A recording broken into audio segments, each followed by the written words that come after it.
А тем временем Ростовская область уже в 21 раз готовится принять межрегиональный фестиваль национальных культур народов Дона «Дружная семья». За это время этнопраздник стал не просто визитной карточкой региона, но и символом дружбы и братства народов, живущих за его пределами. На каких принципах строятся межнациональные отношения на Донской земле, напомнит Елена Маркелова.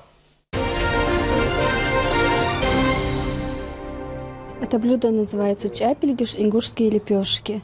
На мой взгляд, это блюдо, которое нравится и, более того, любимое всеми войнахами. Традиционное блюдо на скорую руку Луиза Евлоева приготовила вместе с подругами. 4 года назад девушки переехали из родной Ингушетии в Ростов, чтобы получить высшее образование. Южный мегаполис поразил студенток не только размерами, ритмами, архитектурой. Удивило и то, насколько многонациональная донская столица. Город нравится очень.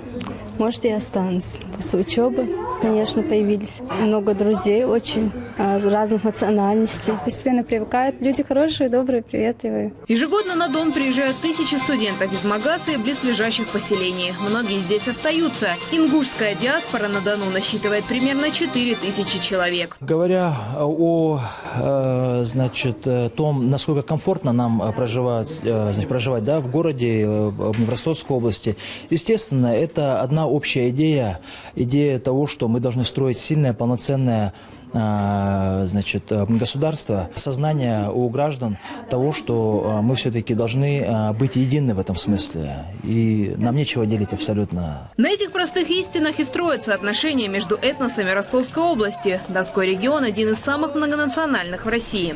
Бок о бок здесь живут русские, чеченцы, армяне, греки, евреи, белорусы, поляки, украинцы, корейцы, дагестанцы, осетинцы. Всего около 150 национальностей. Пестрая карта народов Дона формировалась столетиями.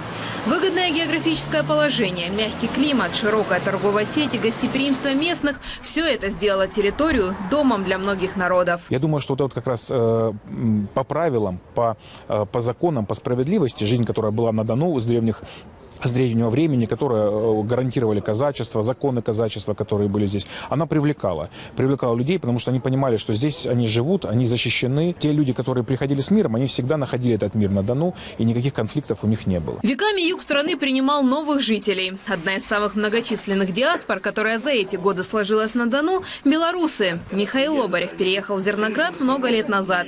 Его семья теперь наглядный пример дружбы народов. Увидела его, сказала, что это мое. У меня в крови национальности и Украина, отец украинец, мама донская казачка, вот муж получился белорус, то есть дружба наций, так сказать. Национальные диаспоры на Дону бережно хранят историю и традиции. Уверены, что добрые отношения между народами – крепкий фундамент для будущего. Где есть прошлое, где есть настоящее, там будет и будущее. Свою культуру мы стараемся сохранить ее и передать нашему подрастающему поколению. Потому что с этим все связано. И наша задача, то, что было накоплено до нас, постараться передать нашим детям и внукам. Тонкую науку принимать других, не похожих на тебя, прививает в семьях и изучают в школах. Специально для этого в учебных заведениях региона проводят уроки истории Донского края. Сохранение добрых отношений – одно из направлений политики правительства Ростовской области.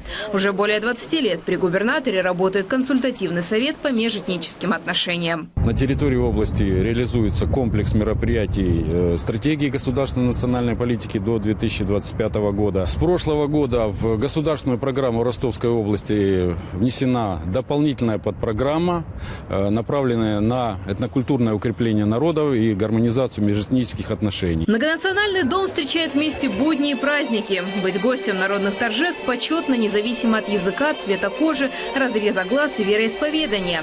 К евреям на Хануку приходят армяне, киргизы, греки и корейцы. В феврале грузины приглашают соседей на Давитобу. В марте мусульмане угощают гостей крашеными яйцами и проросшей пшеницей на Наврузе. Ну а неизменное место встречи всех диаспор региона – фестиваль народов Дона «Дружная семья». Ежегодно на мультикультурный праздник съезжаются национальные коллективы Калмыкии, Адыгеи, Северной Осетии, Карачаево-Черкесии, Краснодарского края и Крыма.